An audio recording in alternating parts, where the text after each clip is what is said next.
സ്നേഹമുള്ളവരെ, ഞാൻ ഇന്ന് കാലത്ത് ബഹുമാനപ്പെട്ട വട്ടോലി അച്ഛൻ്റെ ഒരു വീഡിയോ ക്ലിപ്പ് കാണാനിടയായി. ബ്രഹ്മചര്യം അതിൽ തന്നെ ഒരു മൂല്യമായിട്ട് കരുതേണ്ടതില്ല. അബ്ദുൽ കലാം അദ്ദേഹം കല്യാണം കഴിച്ചിട്ടില്ല. അദ്ദേഹത്തിൻ്റെ ഭാര്യയായിട്ട് അദ്ദേഹം സയൻസിനെയാണ്, അല്ലെങ്കിൽ അദ്ദേഹത്തിൻ്റെ ജോലിയാണ് അദ്ദേഹം ഭാര്യയായിട്ട് കണക്കാക്കി. പക്ഷേ വൈദികരുടെ ഭാഗമായി വൈദിക വ്യക്തിയിൽ വരുന്നവൻ നിർബന്ധമായി ബ്രഹ്മചര്യം പാലിക്കണം, ഈ വ്രതം ഏറ്റെടുക്കണം എന്ന് പറയുന്ന ആ കാലം അതിക്രമിച്ചിരിക്കണം. കാരണം അങ്ങനെ ചെയ്യേണ്ടവർക്ക് അങ്ങനെ ആവാം. പക്ഷേ മറിച്ചും ഇപ്പോ ഉദയംപേര് സൂനോദോസിന് മുമ്പ് സിറിയൻ സഭയിൽ എല്ലാ വൈദികരും കല്യാണം കഴിച്ചുകൊണ്ട് ജീവിച്ചിരുന്ന ആൾക്കാരാണ്. സുറിയാനി സഭയിൽ ഈ ബ്രഹ്മചര്യമാണ് പ്രത്യേകിച്ച് ഈ സഭയുടെ ഈ പുറമേ കാണുന്ന സഭയുടെ വളർച്ച, കെട്ടിടങ്ങളിലും കമ്പിയിലും സിമന്റിലുമുള്ള വളർച്ചയുടെ അടിസ്ഥാനം ഞങ്ങളുടെ പൗരോഹിത്യം. ഞങ്ങൾക്ക് വേറൊരു പണിയില്ല. പിന്നെ ഒരു വൈദികനെ ഒരു കാര്യം ഏൽപ്പിച്ചാൽ അവൻ 24 മണിക്കൂറും ഈ കെട്ടിടം ഉണ്ടാക്കുന്നതിലും ഈ പ്രസ്ഥാനം പണിതു ഉയർത്തുന്നതിലും ഇവർ 100% ശ്രദ്ധിക്കും. ഭാര്യ മക്കളുണ്ടെങ്കിൽ സ്വാഭാവികമായിട്ടും അത്തരത്തിലുള്ള വളർച്ച ഉണ്ടാവില്ല. അപ്പൊ സഭയുടെ വളർച്ചയുടെ ഒരു പ്രധാനപ്പെട്ട കാരണം ഈ ബ്രഹ്മചര്യമാണ്. അപ്പൊ അത് ഒരു കാരണവശാലും സഭ പുരോഹിതരൊക്കെ കോൺട്രാക്ടർമാരാന്ന് നിങ്ങൾ പറഞ്ഞത്. നമ്മൾ ഈ ഓർത്തഡോക്സ് യാക്കോബായ പള്ളികൾ നിങ്ങൾ ചെന്ന് നോക്കിക്കോ, ഭയങ്കര പൗരാണികതയുണ്ട്. അവർ തൊടാറില്ല, കാരണം ഇവർക്ക് ഭാര്യയും കുട്ടികളൊക്കെ ഉണ്ട്. ഇവർക്ക് ഒരുപാട് പണികളുണ്ട്. ഏത് മനുഷ്യനും ജീവിതത്തിന്റെ അവസാനം ഞാൻ എന്തുണ്ടാക്കി എന്നുള്ള ചോദ്യം ചോദിക്കും. ഇവർ വനിലേക്കാണെങ്കിൽ 2 കുട്ടികളുണ്ട്, ഞങ്ങൾ എന്തുണ്ടാക്കി എന്നുള്ള ചോദ്യം ഞങ്ങൾക്ക് പറഞ്ഞുണ്ടാക്കാം.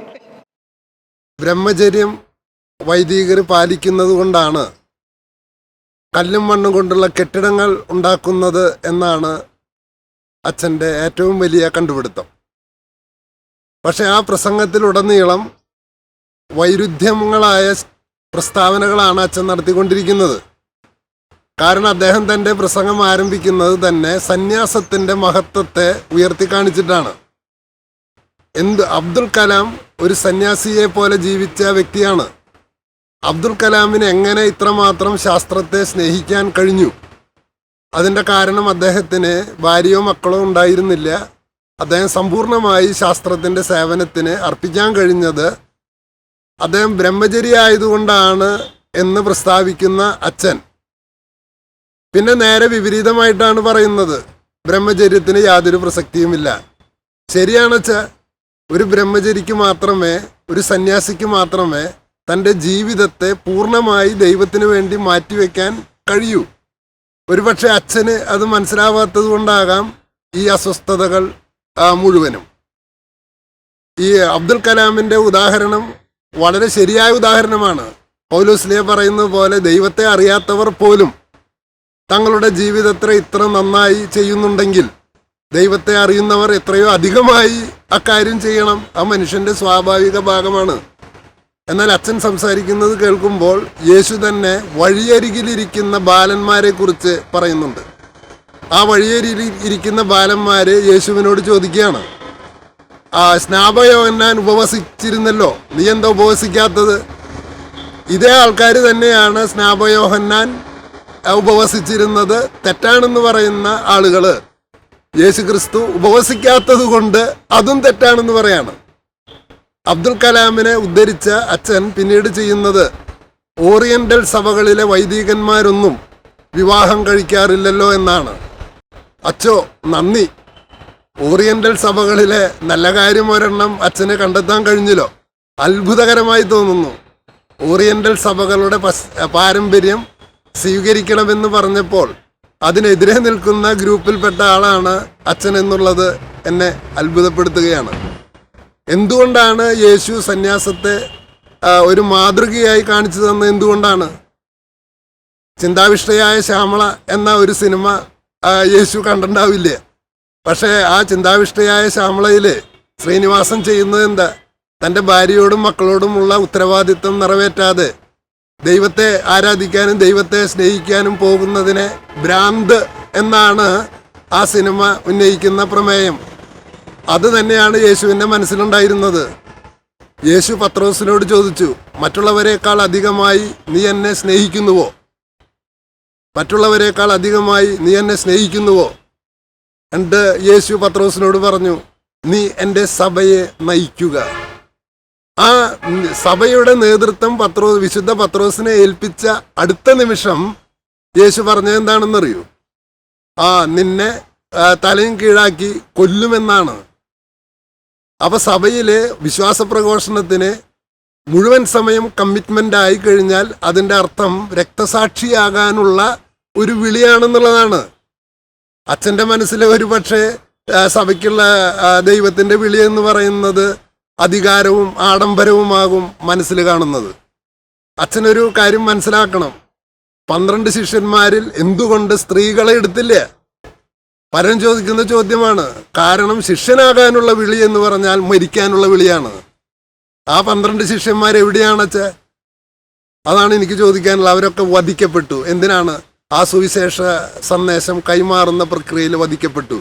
അപ്പോൾ എന്തുകൊണ്ട് ശിഷ്യന്മാർ വിവാഹം കഴിച്ചില്ല എന്ന് ചോദിച്ചാൽ അവർ അബ്ദുൽ കലാം മറന്ന പോലെ മാത്രമല്ല മറന്നത്, യേശു ക്രിസ്തുവിനുള്ള സ്നേഹത്തെ പ്രതി ഈ ലോകത്തെ മുഴുവൻ സ്നേഹിക്കാൻ വേണ്ടി ജീവിക്കാൻ മറന്നുപോയത് തന്നെയാണ്. അല്ലാതെ ലൈംഗികതയെ അടിച്ചമർത്തുന്നതല്ല. അതാണ് സന്യാസം എന്ന തെറ്റിദ്ധാരണയിൽ നിന്നാണ് അച്ഛൻ പറയുന്നത് എങ്ങനെയാണ് സന്യാസികൾക്ക് ജീവിക്കാൻ പറ്റുകയെന്ന്. ജീവിക്കാൻ മറക്കുകയാണ് അവര്. എന്ത്? ദൈവത്തോടുള്ള സ്നേഹത്തെ പ്രതി, മനുഷ്യരോടുള്ള സ്നേഹത്തെ പ്രതി. അച്ഛൻ അറിഞ്ഞുകൂടെ, നൂറ്റാണ്ടുകളുടെ ചരിത്രത്തില് എത്രയോ മിഷണറിമാര് അവര് വിവാഹം കഴിക്കാതെ ഇന്ത്യയിൽ വന്ന് എത്രയോ പേര് ഡെഡിക്കേറ്റ് ചെയ്തതിൻ്റെ അനന്തരഫലമാണ് ഇന്നത്തെ നമ്മുടെ വിദ്യാഭ്യാസം എന്ന് പറയുന്നത്. അർണൂസ് പാതിരി ഇപ്പം നമ്മൾ പുകഴ്ത്തുന്നു. അദ്ദേഹം കല്യാണം കഴിച്ച് ഭാര്യയും കുട്ടിയനായിട്ട് ജീവിക്കുകയല്ല ചെയ്തത്. അത് വേണ്ട എന്ന് വെച്ചിട്ട് ഭാഷയ്ക്ക് വേണ്ടിയിട്ടും മലയാളത്തിലെ നിഘണ്ടു രചിക്കാനും അദ്ദേഹം പണിയെടുത്തത് കൊണ്ടാണ് മലയാള ഭാഷയുടെ വളർച്ചയുടെ ഒരു പടവായിട്ട് അദ്ദേഹത്തെ കാണുന്നത്. ഇന്ന് ഞാൻ ആലോചിക്കാറുണ്ട്, ഞാൻ സെൻറ് തോമസ് കോളേജിൽ ജോലി കിട്ടുന്ന സമയത്ത് ഞങ്ങൾ 5:30 കഴിഞ്ഞാൽ 6 മണി കഴിഞ്ഞാൽ വീട്ടിലേക്ക് പോകും. ഞങ്ങൾക്കൊരു പ്രിൻസിപ്പൽ അച്ഛനുണ്ടായിരുന്നു. അദ്ദേഹം രാത്രി 9 മണി കഴിഞ്ഞാലും ആ കോളേജിൻ്റെ പണി പൂർത്തിയാക്കിയിട്ടേ പോവുള്ളൂ. അപ്പം എന്തുകൊണ്ട് കേരളത്തിൽ ഇത്രയധികം വിദ്യാഭ്യാസ സ്ഥാപനങ്ങൾ, ഇത്രയധികം സാക്ഷരത, എന്തുകൊണ്ട് ഇത്ര ആരോഗ്യ സ്ഥിതി ഇത്ര മെച്ചപ്പെട്ടു? അതിൻ്റെയൊക്കെ അടിസ്ഥാനപരമായ ഒരു കാരണം വീടും കുടുംബവുമില്ലാത്ത ഒരു സമൂഹം 24 മണിക്കൂറും ഇതിനു വേണ്ടി പണി ചെയ്യാനായിട്ട് ഉണ്ടായിരുന്നു. അപ്പോൾ അതൊന്നും മറച്ചു വെച്ചിട്ട് അച്ഛൻ തന്നെ ഇതിനെതിരെ പറയുമ്പോൾ അച്ഛൻ്റെ സന്യാസത്തിലെ വിശ്വാസം ഇല്ലാതെയാണ്. അതുകൊണ്ട് നല്ലത് അച്ഛാ ഇത് ഉപേക്ഷിച്ചിട്ട് ഒരു കല്യാണം കഴിക്കലാണ്. അല്ലാതെ ഇന്ന് നിലവിലിരിക്കുന്ന സന്യാസിനികൾക്ക് പരിമിതികളുണ്ടാകാം. അപ്പോൾ ആ പരിമിതി അവർ ചെയ്യുന്നത് മരിക്കാനുള്ള ഒരു വിളി, മുഴുവൻ സമയം ഡെഡിക്കേഷനുള്ള ഒരു വിളി. നമ്മൾ തിരിച്ചറിയണം, ആ വിളിയുടെ ഒരു പശ്ചാത്തലത്തിലാണ് നാം ഇന്ന് അനുഭവിക്കുന്ന പലതിൻ്റെയും സ്രോതസ്. ശരിയാണ്, വൈദികർ ഇത് കൈകാര്യം ചെയ്യുന്നത് കൊണ്ട് തന്നെയാണ്, സന്യസ്തർ കൈകാര്യം ചെയ്യുന്നത് കൊണ്ടാണ് സഭയുടെ പല സ്ഥാപനങ്ങളും ഇന്ന് നിലനിൽക്കുന്നത് എന്നത് സത്യമാണ്. ഞങ്ങളുടെ തൃശ്ശൂർ പട്ടണത്തിലുള്ള പല സ്ഥാപനങ്ങളും ഞങ്ങളുടെ പിതാമഹന്മാരുണ്ടാക്കി. അതൊക്കെ ഞങ്ങളായിട്ട് വിറ്റ് തൊലച്ചു. അപ്പോൾ അതുപോലെ ഇത് വിറ്റ് തൊലയ്ക്കപ്പെടാതിരിക്കുന്നതിൻ്റെ കാരണം ഇത് ഭാര്യയും മക്കളും ഇല്ലാത്തത് കൊണ്ട് തന്നെയാണെന്ന അച്ഛൻ്റെ ഒബ്സർവേഷൻ വളരെ കറക്റ്റാണ്. കാരണം സ്വന്തം ഭാര്യയും മക്കളാണെങ്കിൽ അവർക്ക് വേണ്ടി സ്ഥാപനത്തെ മാറ്റിയെടുത്തേനെ. ശരിയാണ്, അച്ഛൻ്റെ ഒബ്സർവേഷൻ ശരിയാണ്. പിന്നെ ഓറിയന്റൽ സഭകളെ കുറിച്ച് അച്ഛൻ പറഞ്ഞു. അച്ഛൻ ഓറിയന്റൽ സഭകളിലെ ബിഷപ്പ്മാരെ വിവാഹം കഴിക്കാറില്ലേ? അച്ഛൻ ക്രിസോസ്റ്റോം തിരുമേനിയെ ഒന്നും അറിയില്ലേ? അവരൊക്കെ ഈ 102 വയസ്സ് വരെ ഈ സമൂഹത്തിന് വേണ്ടി പ്രവർത്തിച്ചത് ഭാര്യയും കുട്ടിയും ഉണ്ടായിട്ടല്ല, അദ്ദേഹം പൂർണ്ണമായിട്ട് ഡെഡിക്കേറ്റ് ചെയ്തിട്ടാണ്. അതുപോലെ എത്രയോ ഓറിയന്റൽ സഭകളിലെ സന്യാസികളായിട്ടുള്ള ബിഷപ്പ്മാർ, അവർക്ക് പൂർണ്ണ പട്ടം എന്ന് പറയുന്നത് തന്നെ ബിഷപ്പാണ്. ഇപ്പം എൻ്റെ അടുത്തുള്ള കാൽഡിയൻ സഭയിലെ ബിഷപ്പ്മാരൊന്നും വിവാഹം കഴിക്കാറില്ല, അവർ ബ്രഹ്മചരികളാണ്. അപ്പോൾ പറയുമ്പോൾ വസ്തുനിഷ്ഠമായിട്ട് പഠിച്ചിട്ട് പറ. എന്തായാലും ഒരു വൈദികനല്ലേ അങ്ങ്, ഇത്രയധികം കാലം സെമിനാരിയിൽ പഠിച്ചതല്ലേ. അതുകൊണ്ട് വിശ്വാസികളെ വഴിതെറ്റിപ്പിക്കുന്ന വിധത്തിൽ ബ്രഹ്മചര്യമാണ് കെട്ടിടങ്ങൾ ഉണ്ടാക്കുന്നതിൻ്റെ കാരണമെന്നുള്ള ഒരു തികച്ചും അശാസ്ത്രീയവും അയുക്തികരവുമായ ഒരു കാര്യം പറയല്ലേ.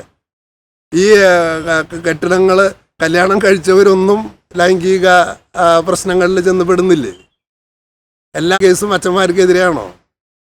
ഈ കല്യാണം കഴിച്ചവരൊന്നും കെട്ടിടങ്ങൾ പണിയുകയും സമ്പത്തുണ്ടാക്കുകയും നശിച്ചു പോവുകയും ചെയ്യുന്നില്ലേ? അതുകൊണ്ട് ചിലപ്പോൾ ശരിയാണ്, സഭയ്ക്കെതിരെയുള്ള വിമർശനമാണ് അമിതമായി കെട്ടിടങ്ങൾ ഉണ്ടാക്കുന്നു. അത് അച്ഛൻ ആദ്യം പറയേണ്ടത് ആരോടാണ്? എറണാകുളം രൂപതയിലോടാണ്. അല്ലാണ്ട് പൊതുവായി പറയുന്ന അച്ഛൻ്റെ ലിസി ആശുപത്രി അത് കെട്ടിടമായിട്ടാണോ അച്ഛൻ കാണുന്നത്? അനേകം പേരുടെ ഒരു ആതുര ശുശ്രൂഷ കേന്ദ്രമായിട്ടാണോ കാണുന്നത്?